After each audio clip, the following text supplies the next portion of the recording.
The Chunin exam arc is dark. Why is there murder? Hello ninjas and slapdrops. Welcome to the Cozy Couple, where we review games, animes, and all things cozy. I am in the process of watching Naruto for the first time, and so far, I very much enjoyed the first arc. I loved getting to know Kakashi, Naruto, Sasuke, and Sakura, in that order, and we ended the last arc mourning the loss of the unforgettable Haku and Zabuza. This video will cover the beginning of the Chojin arc, up through the end of the preliminary fights, and I found a new character to hate. This arc starts out by introducing a variety of new and unusual characters, who are all here to take the Level 2 Ninja or Chunin exam. From the get-go, there is a clear demonstration of overwhelming power that these visitors possess. I begin to feel that our ninja team is outclassed, and despite this, Kakashi believes in our team enough to vouch for them, which is really sweet, but I think he's wrong. We make it to the first part of the exam, and one kid can't keep it in his pants long enough and challenges Sasuke to a fight outright. This weirdo then simps over Sakura. Okay, but every girl dreams of hearing this, before 1-2 punching the lights out of Sasuke. Who is this weirdo, and who on earth is his even weirder teacher? These two bowl cuts are overflowing with zeal and cacophony, but they're so innocent I can't help but love them. This first test is proctored by an expert torturer, like all exams are, who hands out an impossible exam to promote cheating so that he can then kick out students caught cheating. Those who are caught cheating or fail get the rest of their 3-person team kicked out, so there's an added pressure. And finally, Torture Pro Scary Boy gives the ultimatum: answer this final question or leave. If you're wrong, you can never take this test again, meaning you will always be a level 1 ninja. And that's how this sly little weasel bluffs his way through the written exam. Part 2 of the exam ushers in a major tone shift for the series. The Forest of Death, aptly named, is a bloodbath. Imagine Capture the Flag, but with murder. 26 3-person teams are duking it out in the forest over some scrolls. What's the first thing that happens when we're let loose out in the jungle? Sasuke takes out his pent-up frustration out on Naruto, which is warranted, and I saw coming. Not to mention, I had been dying to see a Sasuke versus Naruto fight. Unfortunately, this is a fake, and what actually happened was Naruto had instantly been captured. To prevent this from happening again, our team makes up a code to verify their identities. And this is by far the funniest part of the entire arc. When our team reconvenes and Naruto shows up with the code, Sasuke slaps him because Sasuke knows Naruto can't remember a thing. When we finally are reunited with Naruto, he proudly, boldly announces, "It's me. I don't know the password." It's too perfect. Now that we've had a laugh, apparently it's time for trauma. Sakura and Sasuke run headfirst into a bloodthirsty monster whose presence alone is enough to forecast the murder of Sakura and Sasuke, leaving both of these poor darlings on the ground shaking in fear. Sasuke is face-checked with an overwhelming harbinger of death and left chanting, pleading with himself to move his fear-stricken body.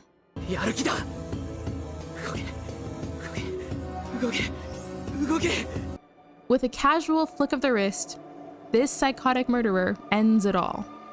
Or she would, if Sasuke weren't the sweetest lamb in all the land. How does this sweet angel baby save both himself and Sakura from certain death? He stabs himself to drown out the fear with pain, then bodily carries Sakura out of harm's way like the prince he is. As much as I wish that was the end of this fight, our antagonist pursues Sasuke, and rather than killing him outright, instead offers a curse as a parting gift.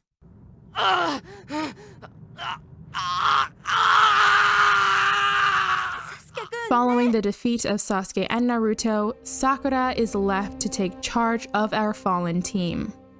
While hiding out, another team seeks us out with murder on the mind. These are children, and guess who comes rolling up to save us? None other than our knight in shining bowl cut, Rock Lee. This hero of a main character gets tossed around while protecting Sakura. And why does he do this?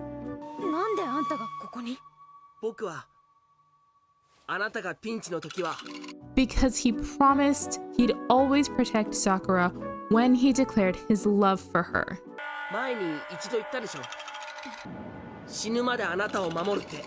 Lee goes down and Sakura steps up because our girl is a fighter.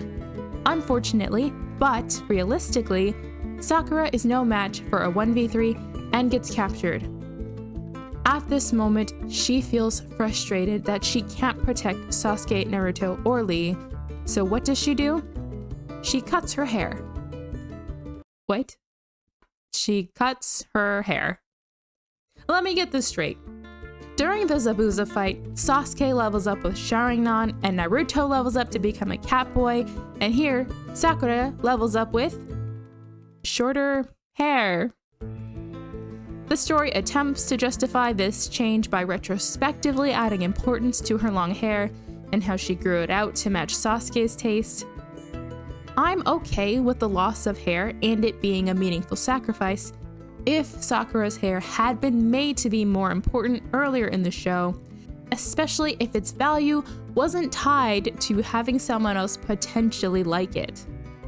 This moment of the battle was a letdown, and I hate how this is essentially reducing Sakura's value to her looks. Because how can she possibly be hot with short hair? But short-haired Sakura doesn't stop there. We get to see Sakura be a ninja.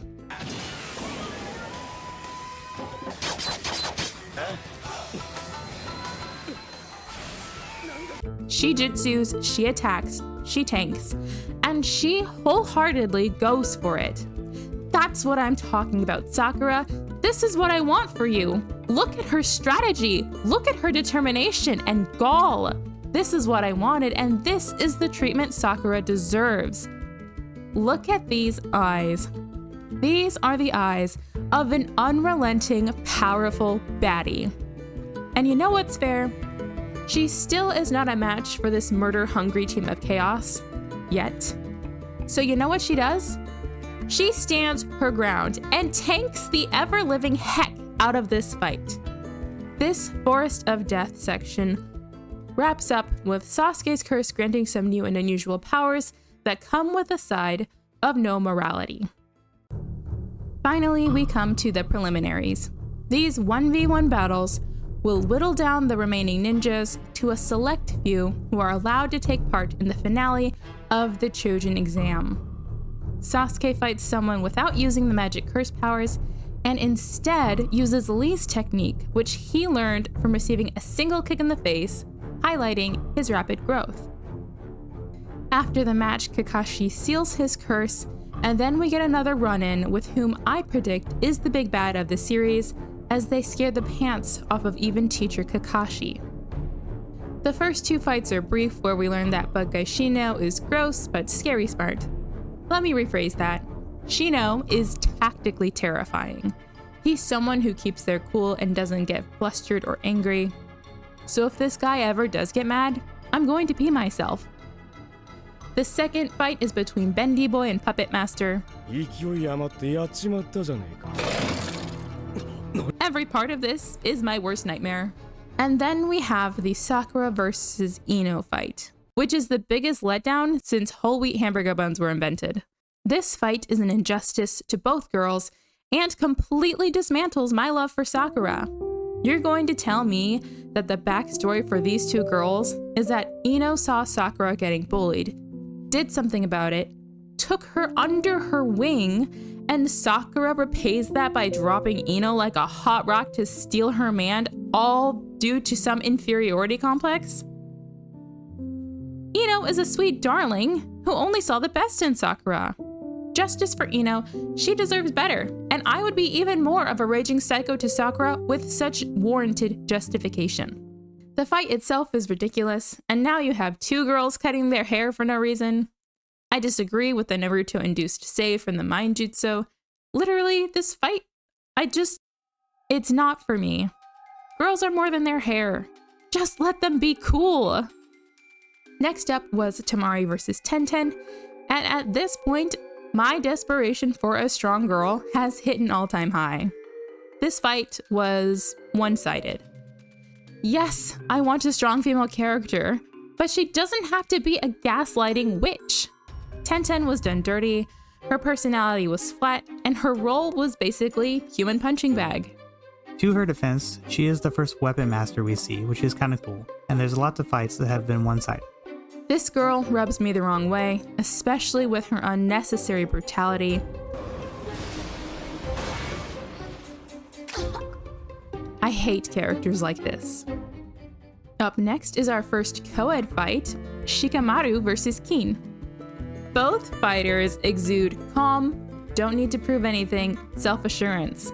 Hands on hips, hands in pockets. Is this the girl of my dreams? Yes, she is, and she's an illusionist. I immediately begin shipping these two.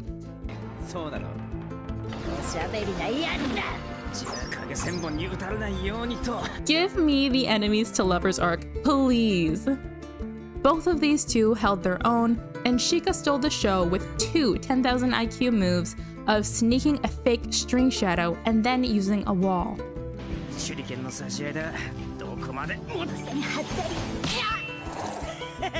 This was a simple fight, and I enjoyed it. If you ever write anything bad about my boy, you're dunzos. Our next fight is Naruto versus Kiba, and Teach Kakashi cheering on Naruto healed something in me. Is Kiba fighting with a dog? Is that animal abuse? I'm glad Naruto is equally confused, but apparently this is kosher. We get some hilarious trash talk at the start, and this fight, more than others, feels like a battle between the teachers. While everyone is underestimating Naruto, Kakashi is chilling, sitting back, and having faith in our boy Naruto.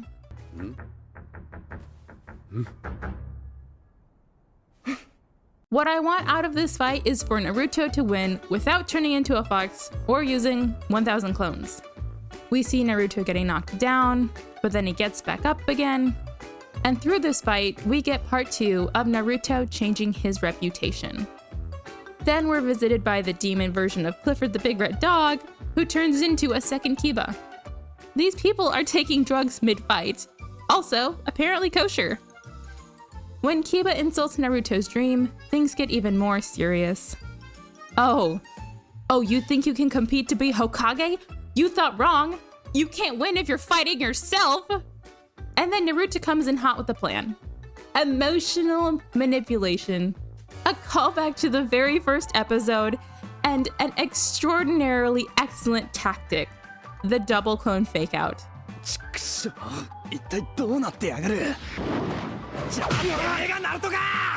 After taking down the dog by having Kiba punch his own pooch, Naruto takes down Kiba himself by tooting. Hands down, this is a win in my book, and another hysterical moment in the show. That brings us to Hinata's fight. I hope she's an absolute powerhouse. I hope she absolutely demolishes whoever comes up and afterwards gives us the shy little, oh, I should have gone easier on them. It ends up that Hinata has to fight her cousin, and there's bad blood in the family. If Hinata cries a single tear, I will burn down my house. Kiba told her to immediately give up, and now this guy is too.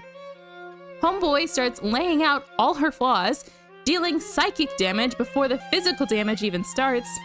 God, I hope she gets a glow-up character arc. Nothing would make me happier. Neji is an annoying stick in the mud, the literal definition of concrete slab that would not change if he was slapped in the face with a new reality. There is no reasoning with this person, and the fact that he's shoving his ideals down other people's throats Forcing people into boxes, I hate that kind of person. I don't know who hurt you, and I'm sorry they didn't change for you, but that doesn't mean other people can't. Neji is the second worst character of the show after Bridge Guy. He is fixed mindset personified, disgusting. You are not a god. Don't tell them what they can and can't do. The fight starts, and I'll be happy if Hinata gets in 1 or 2 good hits.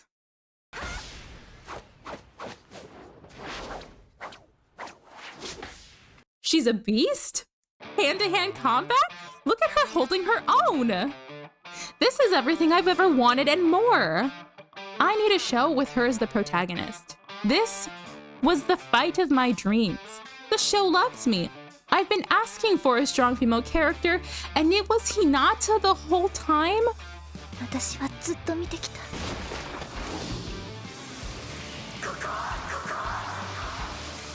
The guts, honor, and resilience.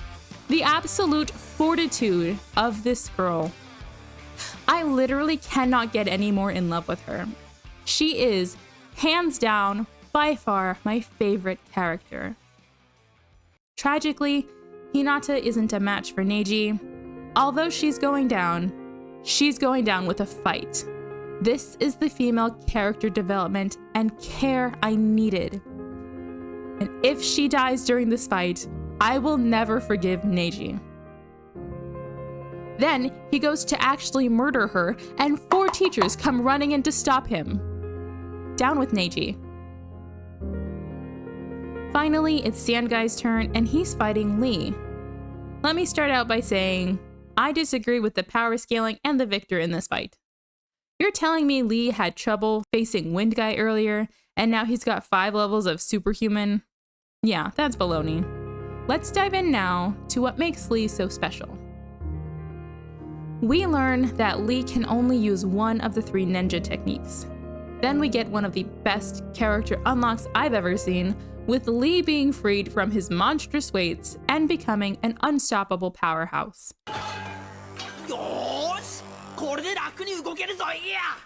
Gaara の砂についていけるわけが。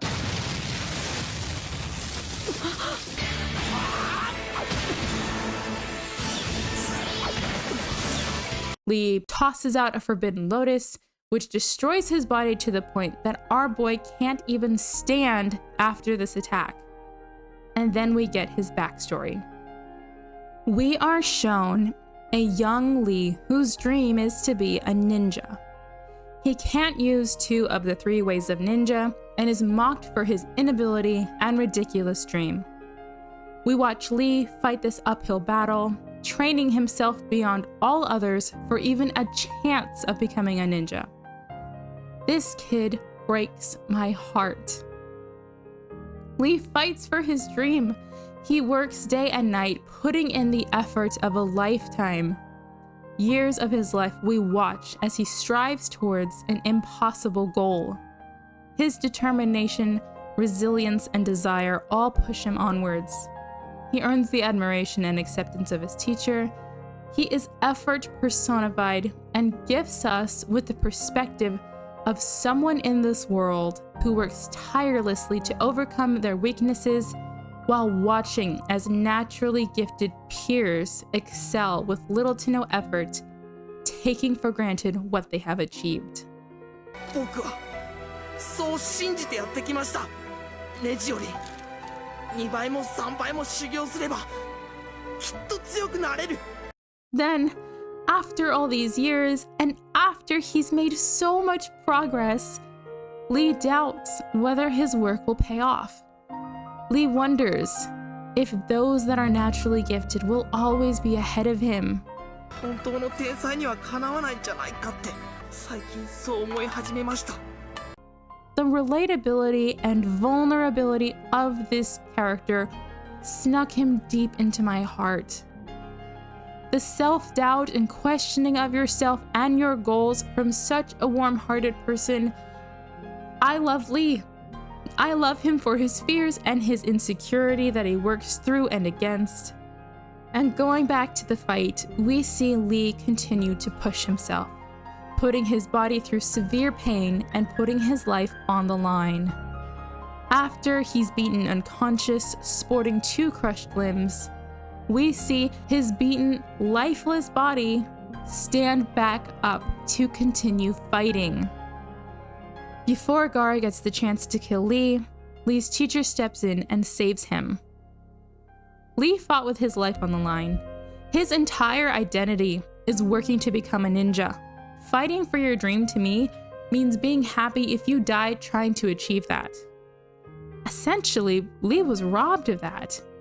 After quote-unquote failing to achieve his dream, he will now live, being unable to continue pursuing it because his teacher stepped in to save his life after he had become permanently physically incapacitated. This is worse than death. We watch the emotional fallout of this fight, with Lee's teacher apologizing for not preventing the loss of Lee's dream, and Naruto grieves watching someone filled with so much promise now unable to continue forward on their journey. We come to the final fight, and it's with the lovable Chouji. I hope that he does medium well, and it's over. Overall, this was quite a departure from the lightheartedness of the Land of Waves arc. This is no longer cozy to the extent that Xavier advised me to close my eyes during the bug guy fight. Again, we will not watch anything scarier than this. The story was intense with the introduction of the main big bad. Deliberate puzzle pieces, like Sasuke's curse, have been placed in an organic and entertaining manner. The fights were suspenseful, and the stakes have definitely been raised. The training wheels have come off, and our group is no longer kept safe in Kakashi's warm teacher embrace. I have some issues with the power scaling, what with Rock Lee being unable to take down Music Bozo and then absolutely smashing with Gaara. I don't buy it. And then Sasuke being hyped up as the strongest ninja of our crew. He came across as quite lacking compared to some of our other classmates, and his hype just didn't hold up. I do think our team benefited from a bit of a skill check and knockdown. Unfortunately, it was to the point where our team, and most of our village really, felt useless. I hate the reduction of women to their looks and the pitting of women against each other, but despite that, the character development is outstanding in this arc. The teachers actually stole the show. Their care for their students radiates off the screen. They're all so endearing. From supporting Hinata's puppy love to motivating Chouji, these teachers are teachers because they want to be. With wonderful new additions to the cast like Lee, and with Hinata getting to be an absolute unit, I loved the growth and backstory we received for so many of these ninjas in training. I think you're always going to hate Neji. Even after he has his moment, you're still not going to like him. You hold grudges. The best parts of this arc so far are the masterful voice acting, the fantastic humor which is built upon character personalities, and the musical bangers. I recommend this arc to anyone who wants to watch every protagonist you've ever loved get beaten, or someone who needs a good cry watching bad things happen to good people. I hope you have the best day. Thanks for watching, and nap well. Why do I feel like it's a fake Sasuke? Sasuke would never ask Sakura to go for a walk. Alright, that sounds like Sasuke. I'm terrified. Scratch that, I'm terrified. It's so terrifying. Did you not see? It's a bunch of rivals. What's wrong with that? We barely beat the last rivals. And those guys at least had a good heart. Poor Sasuke's carrying the weight of the world on his shoulders. Aww. She called Sasuke a mother. Mama Sasuke! Don't cry. Sasuke, if you cry, I will die. Homegirl, I hope you feel bad about letting so many people die. Oh my god, you set them up to die, now you're like, oh, how strange. But you are a child. These are children. He's not a kid. These are kids. He's not a kid anymore. These are literal children filled with trauma. All of them now have trauma. Did something change between Sasuke and Sakura? Because he was awfully nice to Sakura just now. And by awfully nice, I mean he didn't ignore her. I mean, the show's called Naruto, so... Okay, they're probably not going to kill Naruto. That's You're what I'm right. saying. You did do it perfectly. You did it so good. I'm so proud of you. Broccoli. Oh my god. Every girl dreams of hearing that. Why do they show toes? Oh, he is dead in the eyes. I don't like it when people die. You'll have already died. I know, I didn't like it then either. I'm scared. Why is death so common here? Sudden death elimination? Why do I feel like sudden death elimination could mean actual sudden death? Someone will actually suddenly die. Whoa, what? He's so evil. I love it. It's hilarious that the big bad is like right there and no one knows. I can't. I'm scared. Not our boy Sasuke. He's gonna lose. And then he's gonna say, I'm so weak.